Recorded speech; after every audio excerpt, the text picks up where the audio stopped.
வணக்கம் திரு சம்பத்குமார். ஒரு விஷயம் அசம்பாவிதம், எல்லாரும் வருந்தத்தக்க விஷயம். அதற்கான நடவடிக்கை ஒரு பக்கம் போயிட்டு இருக்கும்போது அரசியல் செய்யறதுக்காக எதிர்கட்சிகள், குறிப்பா திரு விஜய் வரைக்கும் இன்னைக்கு அதை கையில் எடுத்திருக்கிறாங்களா? அதான் இங்க வரக்கூடிய குற்றச்சாட்டு. வணக்கம். தமிழ்நாட்டில் பெண்களுக்கு பாதுகாப்பு இல்லாத ஒரு நிலை ஏற்பட்டிருக்கிறது. தமிழ்நாட்டில் சட்டம் ஒழுங்கு சீர்கெட்டு இருக்கிறது.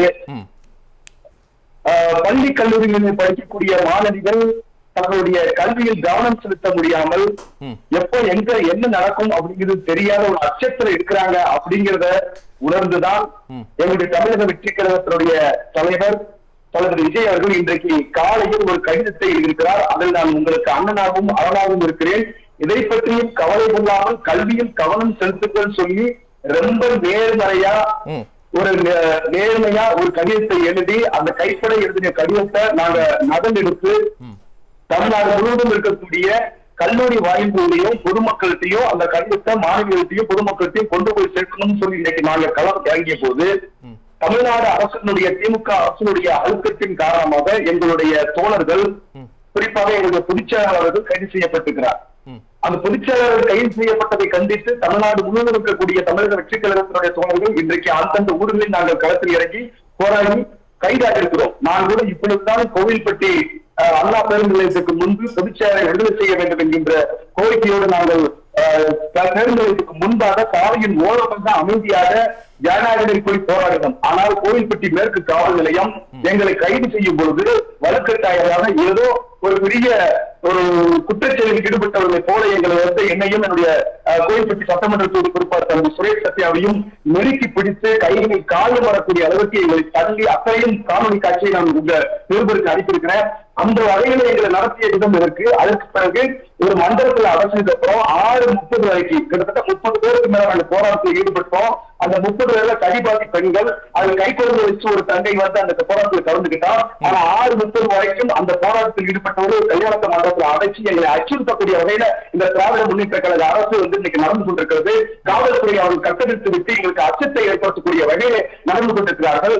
அதிலும் குறிப்பாக நான் இந்த மாதிரி ஒரு முனைவர், நான் ஒரு மாநில நிர்வாகி, எனக்கு வந்து நேரடிக்கு நான் கலந்து கொள்ள செல்லணும் அப்படின்னு சொல்லும் பொழுது இல்ல உங்களுக்கு எப்போ அனுமதி கிடைக்கும் அப்பதான் விடுங்க அப்படின்னாங்க. எங்க 6:30 மணிக்கு மேல அங்க உள்ள வச்சிருக்க கூடாது, அதனா 15 days நீங்க ரிமாண்ட் பண்ணுங்க, அந்த ரிமாண்டுக்கு நாங்க தயாரா இருக்கோம்னு சொல்லும் பொழுது இவ்வளவு எங்களுக்கு காவல்துறையுடைய அழுத்தம் வந்து இருக்குது, ஆளுநருடைய அழுத்தம் இருக்குது. ஜனநாயக முறைப்படி எங்களுடைய தளபதி எழுதிய ஒரு கடிதத்தை மாணவரிடம் கொண்டு செல்வதில் இந்த அரசுக்கு என்ன சிக்கல்? அண்ணா பல்கலைக்கழகத்தில் நடந்த ஒரு பிரச்சனை, அண்ணா பல்கலைக்கழகத்தில் நடந்த பிரச்சனையை நாங்கள் பொதுமக்கள் மத்தியில் நாங்கள் கொண்டு செல்வதில் இந்த திமுக அரசுக்கு என்ன சிக்கல் இருக்கிறது? சட்டம் சீர்கிட்டு இருக்கிறது என்பதை பதிவு செய்வதில், அந்த உண்மையை வெளிப்படுத்துவதில் இவர்கள் ஏன் பயப்படுகிறார்கள், எங்களை ஏன் முடுக்குகிறார்கள்? சரி, ஓகே, நீங்க உங்களுடைய பார்வையை வச்சுட்டீங்க. இப்ப விஜய் அவர்கள் எழுதிய அந்த கடிதத்தை நகல் எடுத்து கொடுக்கறதுனால என்ன நடக்கும் நினைக்கிறீங்க? என்ன காரணத்துக்காக அந்த கடிதத்தை நகல் எடுத்து கொடுத்திருக்கீங்க? அதாவது மாணவிகள் மத்தியில் அண்ணன் நான் இருக்கிறேன் அப்படின்னு எங்க தளபதி இருக்கு அந்த வார்த்தையை நீங்க நல்லா படிச்சு பாருங்க.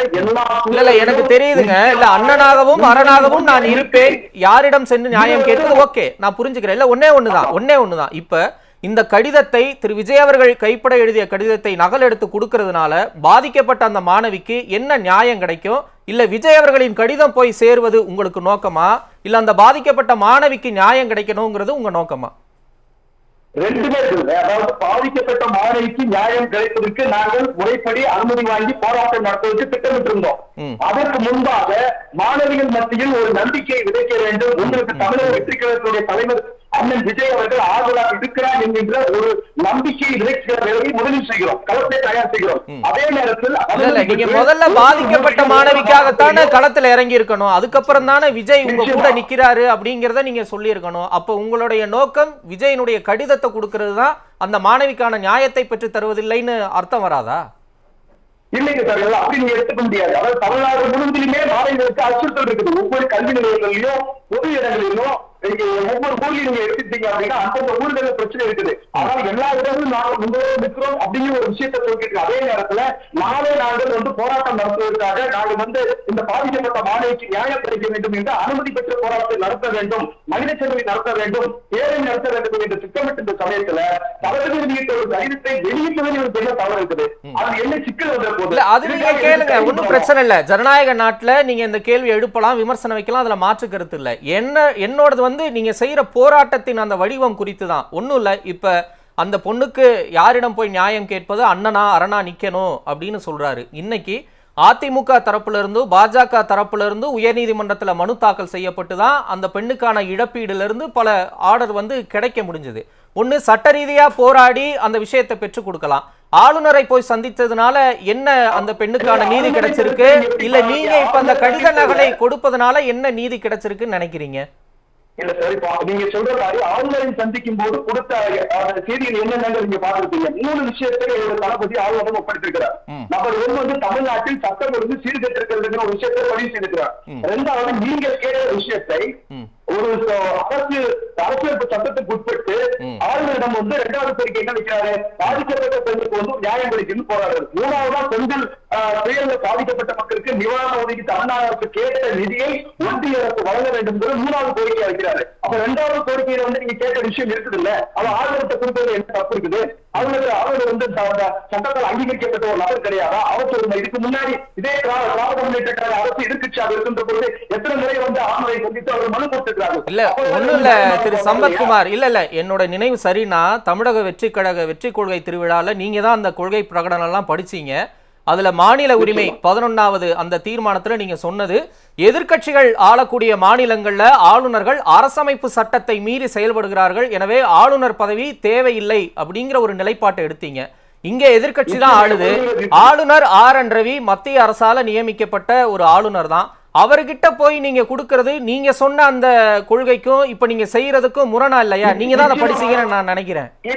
நிச்சயமாக மாற்றம் இல்லை. ஏன்னா இந்த கோரிக்கையை தமிழ்நாடு முதலமைச்சரிடம் கொடுப்பதாக ஒரு திட்டம் இருந்தால் கூட அவர் தமிழ்நாடு முதலமைச்சராக இருக்கிறதில்லை. அவர் நேற்று கூட தூத்துக்குடியில ரோட் ஷோ நடத்துறாரு. தமிழ்நாட்டில் இன்னைக்கு ஒரு பிரச்சனை பற்றி எழுந்துட்டு இருக்குது. பல பேர் இந்த பிரச்சனைக்காக போராடிட்டு இருக்கிறோம். ஆனா அவர் திராவிட முன்னேற்ற கழகத்தினுடைய தலைவராக செயல்பட்டு இருக்கிறவர்கிட்ட போய் நாங்க எப்படி முதலமைச்சர் நினைக்க முடியும்?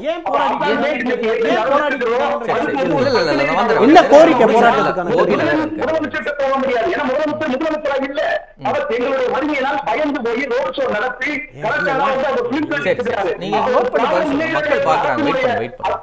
இல்ல முதலமைச்சராக திமுக தலைவராக செயல்பட்டு இருக்கிறாரு. அப்ப அவர்கிட்ட போய் எப்படி நாங்க இல்ல நான் உங்களை அவர்கிட்ட போங்கன்னு சொல்லலங்க. நான் என்ன சொல்றேன், நீங்க தாராளமா நீங்க விமர்சிங்க, போராட்டம் பண்ணுங்க, அவர்கிட்ட போங்கன்னு நான் சொல்லல. ஆளுநர் குறித்து எதிர்க்கட்சி ஆளக்கூடிய மாநிலங்கள்ல இப்படி எல்லாம் இருக்காங்கன்னு சொல்லிட்டு மறுபடியும் அவங்க கிட்டே போய் நீங்க கொடுத்தீங்கன்னா அது நியாயமா முரணா இல்லையான்னு கேட்கிறேன். சுருக்கமா சொல்லிருங்க. நடப்பு அரசியல் இருக்கக்கூடிய ஒரு சம்பவத்தை இருக்கக்கூடிய அது எங்களுடைய கொள்கை, அது இல்லைன்னு சொல்லல. அதுக்காக இப்ப ஆளுநர் இல்லாம இருக்கிறாரா? ஆளுநர் இல்லாம நீங்க சட்டமன்ற தொடங்கிறீங்களா? ஆளுநர் இல்லாம ஒரு சட்டமன்ற நீங்க முடிச்சிருந்தீங்களா? ஒரு அமைச்சர் நீங்க பதவி பிரமாணம் பண்ண போது நீங்க ஆளுநர்கிட்ட கேட்காம பண்றீங்களா? ஆளுநர் இருக்கிறாரு, இருக்கின்ற பொழுது அதை மதிப்பது என்ன தப்பு இருக்குது? ரைட், நன்றி. வரேன் திரு இந்திர, இருங்க வரேன். ஒரே நிமிஷம் சுருக்கமா சொல்லுங்க. பண்ணை வீட்டுல உட்காந்து அரசியல் பண்றவங்களும் ஆளுநர் மாளிகைக்கு போய் அரசியல் பண்றவங்கள பார்த்துலாம் நாங்க பயப்பட வேண்டிய இடத்துல திமுக கிடையாது. 75 வருஷம் பார்த்துட்டு தான் உட்காந்துட்டு இருக்கோம். இந்த மாதிரி நிறைய பேர் வந்தார்கள் சென்றார்கள் தான் இருக்கு. அதனால இவங்கள பார்த்துலாம் நாங்க பயப்படல. முதல்வர் களத்துல தான் நிக்கிறாரு. இதுக்கு முன்னாடியே ரோட் ஷோ நடத்தி இருக்காரு. இன்னொன்னு போராட்டம் பண்ணிக்கிட்டே இருக்காங்கன்னா போராட்டத்துடைய கோரிக்கை என்னன்னு சொல்லுங்க. ஒரு வரி கோரிக்கை, போராட்டத்துடைய ஒரு வரி கோரிக்கை என்ன? கைது பண்ணியாச்சா? பண்ணவனை காப்பாற்றணுமா? போராட்டம் ஏன் பண்றீங்கன்னா உங்களுக்கு புரியலையே. போராட்டம் என்பது அந்த பாதிக்கப்பட்ட பெண்மணிக்கு நீதி வாங்கி கொடுப்பதற்காக செய்தவனை கைது பண்ணியாச்சு. அப்புறம் என்னதுக்கு போராட்டம் பண்ணிக்கிட்டு இருக்கீங்க? அந்த முனைவர் சொல்ல நான் மறுக்கிறேன். பண்ணை வீட்டில் உட்கார்ந்து அரசியல் செய்கிறார் என்பதை நீங்க தவறாக கண்டிக்கிறீர்கள். வொர்க் ஃப்ரம் ஹோம் ஹைதராபாத்ல ஒரு அந்த புஷ்பா 2 படத்துல ஏற்பட்ட ஒரு சம்பவம் மாதிரி நடத்தணும்னு நினைக்கிறீங்க. உங்களை மாதிரி வந்து 200 ரூபாய் கொடுத்து ஆளை கூப்பிட்டு வர வேண்டிய அவசியம் இருக்கு தமிழ். கருத்தியலா பேசுங்க. 28 கிலோமீட்டர் விமர்சனங்கள் வீட்டுல உட்கார்ந்து கேட்பீங்களா? விமர்சனங்கள் கூட்டம் வர புஷ்பா மாதிரி இடம் வர ஓட்ட எலெக்ஷன்ல வீட்டுல உட்கார்ந்து கேள்வி கேட்கலாம், மக்களை சந்திக்க மாட்டீங்களா தேர்தல்ல? தூத்துக்குடி துப்பாக்கி சரி. வெள்ள விவாதத்திலும் பாதிக்கப்பட்டவர்களுடைய வீட்டுக்குள்ள உட்கார்ந்து இல்ல அப்படி வந்து கூட்ட நெரிசல் வந்தா ஓட்டு கேக்குறது மக்கள்லாம் வரணும் வீட்டுக்கு. இருங்க சம்பத். உட்கார்ந்து தோண்டி பேசினாரு. சரி வீட்ல சம்பத், ஓகே ஓகே, உங்க எதிர்வினை ஆற்றிட்டீங்க. வெயிட் பண்ணுங்க, வர இந்திரகுமார். சரி, நன்றி, சம்பத், அதுக்கும் கூட்ட நெரிசல் காரணத்தை காட்டிட்டு ஓட்டு கூட போட வராது. இந்திரகுமார், எப்படி பாக்குறீங்க? எதிர்க்கட்சிகள் வைக்கக்கூடிய அழுத்தத்துல நியாயம் இருக்கா? சம்பத் இருங்க, வர சம்பத், இப்ப சொல்லுங்க. அதாவது ஏற்கனவே தமிழ்நாடு அரசு காவல்துறை ஒரு அந்த அண்ணா பல்கலைக்கழக பாதிக்கப்பட்ட மாணவிக்காக ஒருவரை கைது செய்திருக்கிறோம், நடவடிக்கை எடுத்திருக்கிறோம் என்று கூறினதற்கு நாங்கள் பொதுவாக தமிழ்நாடு முழுவதும் இருக்கக்கூடிய பெண்கள் பாதுகாப்பை வலியுறுத்தித்தான் இன்றைக்கு ஆளுநரை என்னுடைய தலைவர் சந்தித்திருக்கிறார். அதுதான் அந்த மனுக்குள்ள இருக்குது. அதே பிரச்சனையை மீண்டும் மீண்டும் நாங்க எடுத்து அதை போராடணும் அப்படின்னு விரும்பினாங்கன்னா அதுக்கு நாங்க தயாராக இருக்கிறோம். அந்த பிரச்சனைக்காக களமாடுவதற்காக நாங்க தலைமையிடம் கேட்டிருக்கிறோம். தலைமையும் அந்த பிரச்சனை செய்து கொண்டிருக்கிறது. இப்ப அதே நேரத்துல இன்றைக்கு அவர் இந்திரகுமார் சொன்னாரு, கம்யூனிஸ்ட் 2 பேர் போவாங்க, கம்யூனிஸ்ட்லயும் மற்ற கட்சிகளும் 2 பேர் 3 பேர் போவாங்க. அதைக்கு அடுத்த நிமிடத்தில் 50 பேர் 200 பேர் 300 பேர் தானாக திரளக்கூடிய இடத்துல நாங்கள் பொதுவாக பெண்களுடைய பாதுகாப்பை வலியுறுத்தி உங்க கட்சி பலத்தை சொல்லுங்க. அடுத்த கட்சியில 2 பேர் தான் போவாங்க, ஒருத்தர் தான் போவாங்கன்னு ஏன் பேசணும்? உங்க கட்சி பலத்தை சொல்லுங்க, பிரச்சனை இல்லை. நாங்கள் யாரையும் வலிந்து கட்டாயப்படுத்தி அழைக்கவில்லை. ஒரு பிரச்சனை இருக்குது, காவலின் கலப்பத்துன்னு சொன்ன ஒரே தோழர்கள் வரும் காத்துக்குள்ள வராங்க, நாங்க போராடுறோம். என்னுடைய தலைவர்கள் மிக தெளிவாக தமிழ் அந்த வார்த்தையை கவனிக்கணும். தமிழ்நாட்டில் உள்ள பெண்கள் அனைவருக்கும் பாதுகாப்பை வழங்க வேண்டும் அப்படிங்கிற புதுச்சிட்டு தான் எழுதுறோம். இதே பிரச்சனை தொட்டாலும் தப்புன்றீங்க, அந்த பிரச்சனை தொடாத்தாலும் தப்புன்றீங்க. அப்ப எங்களை நீங்க என்ன எதிர்பார்க்கறீங்கன்னு தெரியல.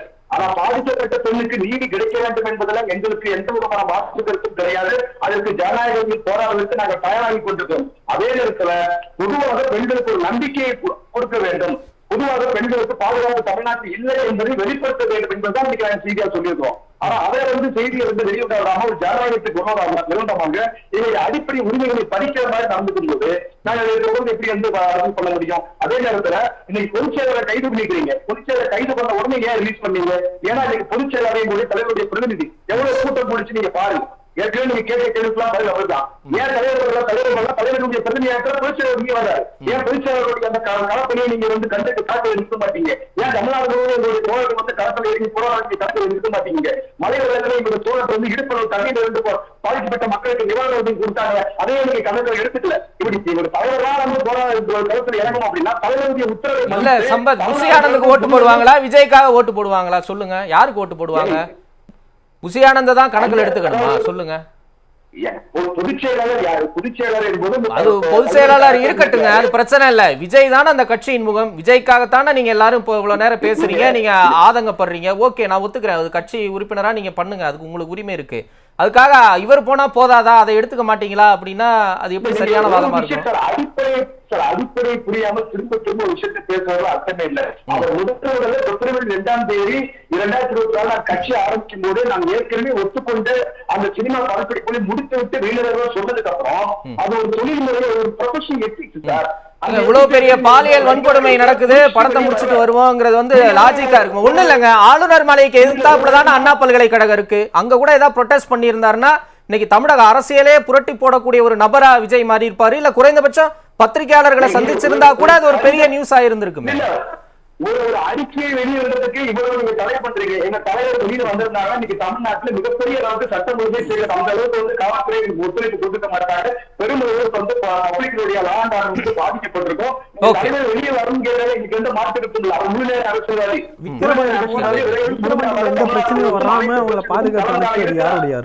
சின்ன ஒரு இடைவெளி. ஓகே, நன்றி சம்பத்.